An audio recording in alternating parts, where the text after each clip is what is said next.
संघ लोक सेवा आयोग ने सिविल सेवा परीक्षा का फाइनल रिजल्ट जारी कर दिया है। झारखंड की बेटी स्वाति ने इसमें 17वां रैंक हासिल किया है। अब तक की प्राप्त सूचना के अनुसार उनका झारखंड में सबसे अच्छा रैंक है। स्वाति जमशेदपुर के कालिका नगर मानगो की रहने वाली हैं। उन्होंने अपनी मैट्रिक की पढ़ाई आर्मी सेकेंडरी स्कूल कोलकाता से की थी। इसके बाद इन्होंने 12वीं की पढ़ाई जमशेदपुर के साकची स्थित टैगोर एकेडमी से पूरी की। वहीं इन्होंने जमशेदपुर वीमेंस कॉलेज से पॉलिटिकल साइंस में एमए पास किया। उनके पिता संजय शर्मा रिटायर्ड फौजी हैं। मेरा नाम स्वाति शर्मा है। मेरी यूपीएससी सिविल सर्विसेज एग्जामिनेशन 2023 में रैंक 17 आई है। मेरा थर्ड अटैम्प्ट था। मैं जमशेदपुर की रहने वाली हूँ। मेरे पापा रिटायर्ड आर्मी पर्सनल हैं और मेरी मम्मी हाउस वाइफ है। मेरा एक बड़ा भाई है जो भी टाटा कंपनी में काम करता है। सोचा था क्या आपने? रैंक आने की तो उम्मीद की थी, पर इतनी अच्छी रैंक आने की सच में उम्मीद नहीं की थी। तो बहुत अच्छा लग रहा है कि हाँ, इतने साल जो मेहनत की थी वो आज फाइनली सफल हो गई है। इसका श्रेय किसको देना चाहेंगे?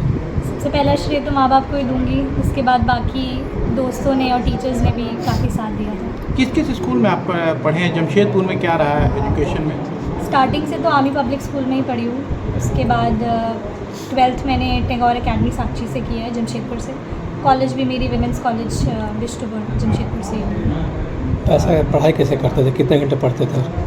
8 से 9 घंटे की मिनिमम पढ़ाई रहती थी मेरी हर दिन की। स्केड्यूल के हिसाब से, अगर किस दिन कम है ज़्यादा है उस हिसाब से। बाकी एग्ज़ाम्स पास आते हैं तो वो घंटे एक्सटेंड हो जाते थे। प्रोडक्टिव आवर्स पर मैं ज़्यादा काउंट करती थी। थोड़ा पीछे करना। बच्चों को ज़रूरी है कि अगर वो मोबाइल का यूज़ कर भी रहे हैं तो वो किस वजह से यूज़ कर रहे हैं। जितना ज़रूरी एजुकेशन है उतनी ही ज़रूरी उनकी बाहर की आउटडोर लर्निंग भी है। लोगों से मिलना जुलना सोशल लर्निंग का एक पार्ट होता है। तो मोबाइल तक सीमित रहना सही नहीं है। बाकी अगर उससे उनको पढ़ाई में हेल्प हो रही है तो पेरेंट्स की निगरानी में करना चाहिए। और जब वो खुद अपने पर्सनल मोबाइल्स लेने के काबिल हो जाएं तो उन्हें ध्यान देना चाहिए कि वो कहाँ अपना समय किस प्रकार व्यतीत कर रहे हैं।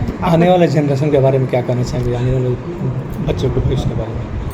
इंडिया जब इंडिपेंडेंट हुआ था तब से लेकर आज तक काफ़ी प्रोग्रेस किया है। तो आने वाली जनरेशन भी होपफुल है कि और अच्छा इंडिया को और ऊपर तक ले जाएगी। क्या आपने जब रिजल्ट सुना सबसे पहले किसको खबर सुना?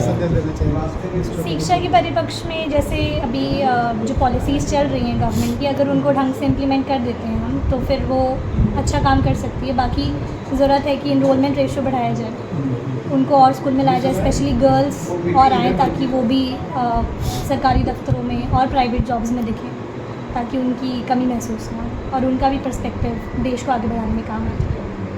मेरा ऑप्शनल पॉलिटिकल साइंस। तैयारी आप कहाँ किए थे? मैंने सेल्फ स्टडी पे मोस्टली की थी। बाकी मैंने टेस्ट सीरीज़ वगैरह ज्वाइन की थी जब मैं दिल्ली गई थी। बेसिकली आप सेल्फ स्टडी था? हाँ जी। घर में कौन कौन है आपके? मेरे घर में मेरी मम्मी है, मेरे पापा हैं और मेरा एक बड़ा भाई है। मम्मी पापा कितना सपोर्ट मिला भाई का?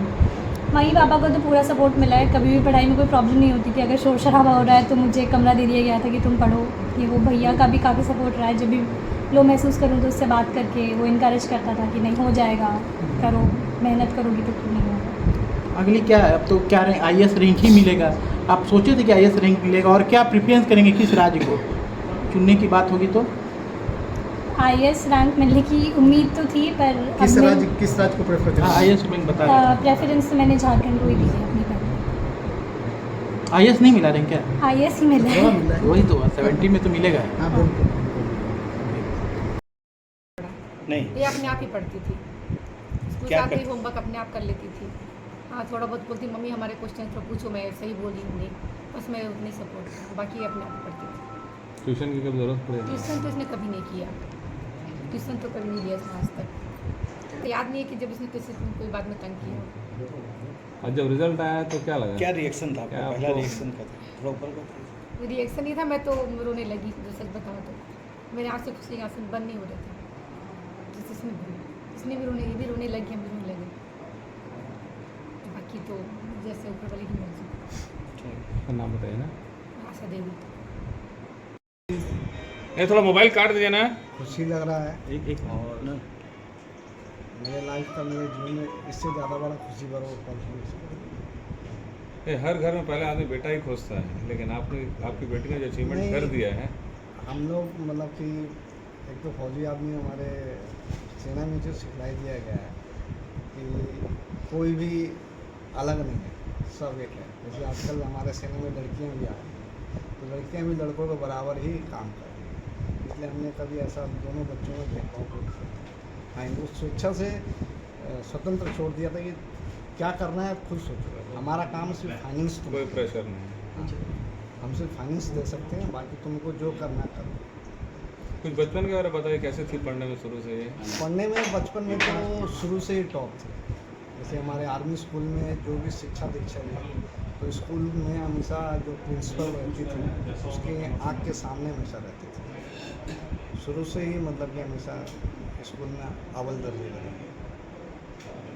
कॉलेज में भी वैसे ही थे? हाँ, कॉलेज में भी मतलब कि इसके जो नोट्स ये बना के लिखती थी, तो बाकी बच्चों को प्रोफेसर ने इसको नोट्स को देते थे कि आप इससे सीखो, ऐसा बनाओ नोट्स। आज जब रिजल्ट आया तो कैसा रिएक्शन था? अब क्या बताएं अभी, मैं तो ड्यूटी में था। अच्छा, तो 1:30 बजे मेरी बेटी फ़ोन की तो शब्द नहीं रहा कि क्या बोले। बताइए, हम लोग उतना खुश हैं जितना आप हैं। क्या बोले, मेरे पास कुछ शब्द ही नहीं था। इससे बड़ा खुशी माँ बाप को कुछ और मिल ही नहीं सकती। आप पूरा नाम बताएं। मेरा पूरा नाम Sanjay Kumar Sharma. News express seven, चलना है सच्चाई के साथ।